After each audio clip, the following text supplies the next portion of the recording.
ये सबको मालूम है और सबने ये लगभग मन ही मन में लोगों ने ये फैसला भी किया था। जिस राज्यों में चुनाव विधानसभा का हो गया,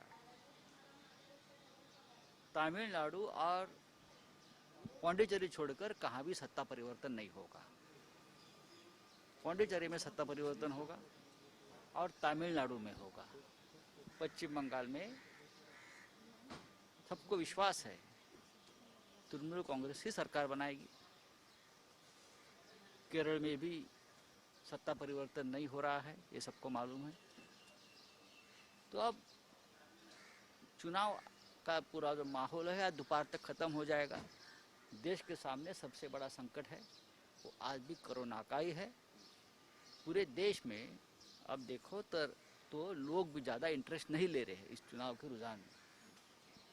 आज दोपहर तक पूरा फैसला हो जाएगा, लेकिन हमें विश्वास है पश्चिम बंगाल में फिर एक बार ममता दीदी सरकार बनाएगी। नंदीग्राम की जो सीट है उसको लेके काफी ये होता है, बातें हो रही हैं कहीं। बातें कुछ भी हो, लेकिन ममता दीदी की जो जिगर है कि जो चैलेंज एक्सेप्ट करने की जो एक उनका जज्बा है उसको मानना पड़ेगा। वो 2 सीट पर नहीं लड़ी, वो 1 सीट पर ही लड़ी जाकर नंदीग्राम में, चैलेंज को स्वीकार किया। तो मुझे विश्वास है वहाँ से ममता दीदी जीत जाए। उनका तो बीजेपी का जो कैंडिडेट है उनका तो कहना है कि 50,000 वोटों से हराएंगे उनको। ठीक है, वैसे हम भी बोलते हैं चुनाव में इस प्रकार की बातें तो होती है, लेकिन ममता दीदी को हराना पश्चिम बंगाल में इतना मुश्किल नहीं है। सर मराठी टक्कर सध्या सुरू आहे राजकीय आणि भाजपमध्ये. या संपूर्ण निकालाकडे कसं पाहता, कोण जिंकणार, कोण बाजी मारेल पश्चिम बंगाल?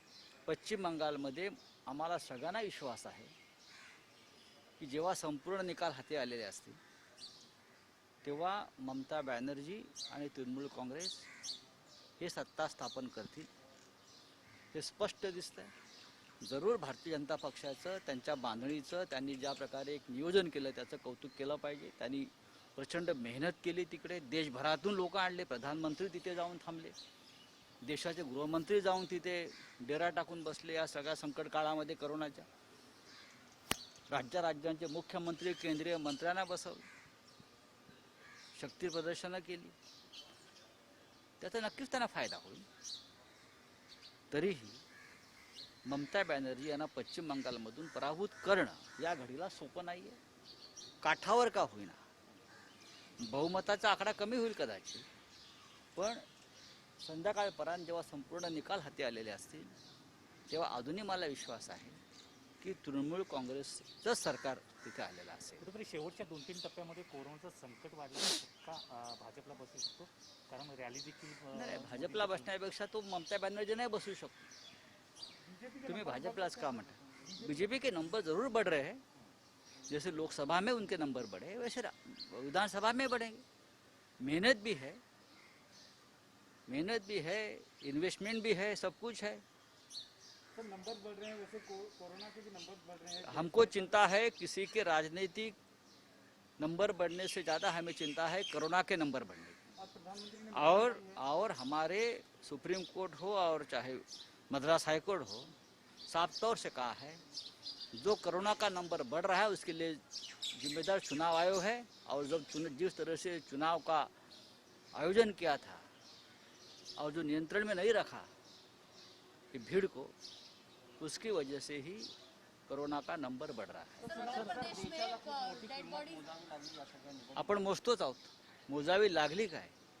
4 लाखाच्या वर काल देशामध्ये कोरोनाचे रुग्ण वाढले, हजारो लोक मरत आहेत. आपल्या आसपासचे सगळे प्रमुख लोक कोरोनाने बेजार झालेत किंवा प्राण सोडत आहेत. ऑक्सिजन नाही आहे, बेड्स नाही, व्हेंटिलेटर्स नाही. ही दशा कशामुळे झाली आहे याचं चिंतन करण्याची वेळ आली आहे. पण चिंतन करायला सुद्धा ऑक्सिजन लागतो, तो ऑक्सिजन सुद्धा नाही आहे. आसाम आणि पॉंडिचेरीमध्ये भाजप आघाडीवर दिसते. मी आपल्याला सांगितलं ना की एक पॉंडिचेरी आणि तामिळनाडू सोडलं तर कुठेही सत्ता परिवर्तन होणार नाही. फक्त त्या 2 राज्यांमध्ये सत्ता परिवर्तन. पंढरपूर पोटनिवडणुकीमध्ये राष्ट्रवादी सध्या आघाडीवर दिसून येते. कोरोनाचे जे डेड बॉडीज आहेत किंवा अंत्यसंस्कार आहे, स्मशानभूमी, त्या ठिकाणी हिंदीमध्ये सांगा, स्मशानभूमि अंत्यसंस्कार ये सब रोक, इस पर कवर करने के लिए मीडिया को रोक लगाई है, कार्रवाई करेंगे ऐसा कहा? ये कार्रवाई क्यों करेंगे? कार्रवाई करने की ज़रूरत नहीं। अगर कोई ट्वीट करता है, ट्वीट पर या सोशल मीडिया पर कोई मदद मांगता है, कोई कोरोना का मरीज या उनका रिलेटिव, तो उनके ऊपर कार्रवाई होती है। और जो चिताएं या कब्रिस्तान में जो चल रहा है, लोगों को जगह नहीं मिल रही है, उनके ऊपर कार्रवाई आप कर रहे हो अगर कोई कवरेज करता है तो। 150 से भी ज़्यादा पत्रकार, मीडिया के लोग उसमें कोरोना के शिकार हुए, ये भी आप मत भूलिए।